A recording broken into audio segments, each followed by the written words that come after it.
Did you know that Methodists have a stance on space exploration? We actually have a stance on a lot of things. It's called our social principles, and our general conference votes on these.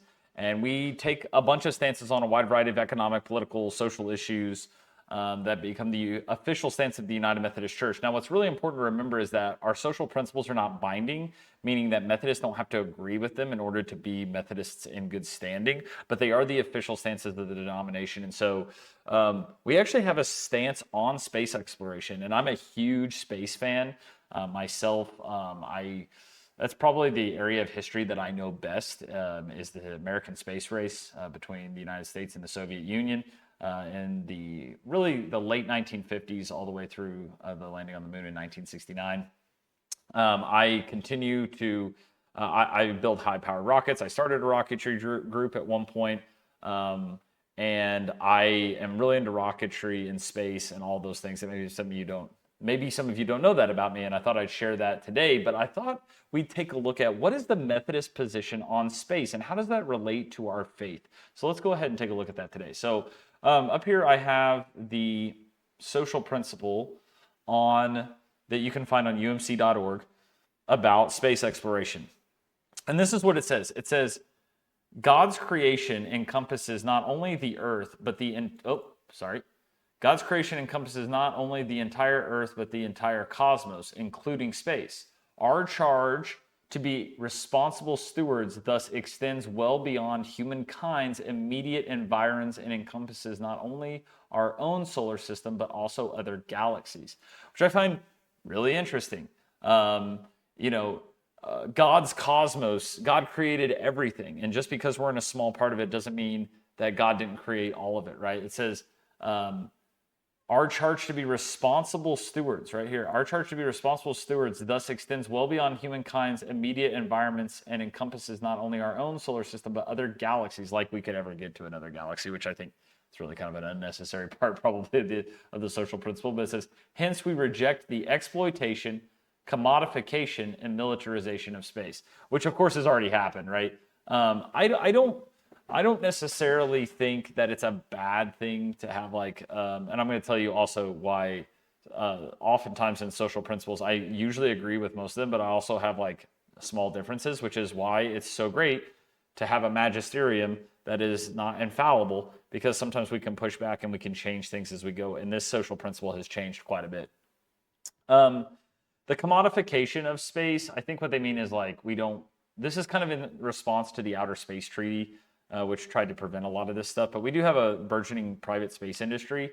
And if they are doing things that are not harming others, I don't think there's a problem with doing business in space. But the militarization of space is a huge concern, right? Having bases on the moon, having technologies in orbit that can do large-scale destruction in orbit, creating basically a large wave of space debris that then makes low Earth orbit cut off for all of us, basically. So if there's a bunch of debris in low Earth orbit, because we blow up 4 or 5 satellites, it can actually cascade into a giant ball of debris in which you can no longer have access to low Earth orbit for many years until all that debris decays back to the Earth. It actually is a huge threat to national security. So I understand why we reject the militarization of space. It says we express our hope that the exploration and settlement of space, including the moon and other planetary bodies, take place peacefully and cooperatively in such fashion that the benefits and resources of any further exploration and development accrue to all humanity. This is a really wonderful statement. I think NASA agrees with this. There was also something called the Artemis Accords. You can go read about it. It's basically mostly Western nations signed the Artemis Accords, and it's this idea that when we go back to the moon, we're going to explore it peacefully, we're going to explore it in cooperation with each other so that the benefits are for all of humanity, which I think is a very noble thing and a very Christian thing as well. And I like that it's kind of drawn back to our faith of being stewards of God's creation. And logically, I think it flows that if we've been given stewardship of the creation of the earth, we've been given stewardship over the created order as well. Although I think, even though that logically proceeds, I think we could have an open and honest discussion about that. So I thought that'd be kind of a fun thing. You can also see the affirming science and traditional wisdom social principle under there, but I'm not going to cover that today. So I thought it'd be fun to kind of talk about this today, kind of have a lighter topic, but I really kind of want to know what you think. Do you think that the dominion that we've been given over the earth extends to the rest of the cosmos? Is that a natural logical progression, or is there a deeper theological reality that restricts our dominion only to the earth? Let me know what you think in the comments. I'd be curious to see what you all think. I kind of liked having a lighter topic and a shorter topic for today, but I always like seeing what you guys think. If you liked this video today, make sure you like and subscribe to the channel. It's the best way that you can help a young and growing channel like mine. But I'm Reverend Matt, and I'm the Connectionalist, and I'll see you next time. Bye-bye.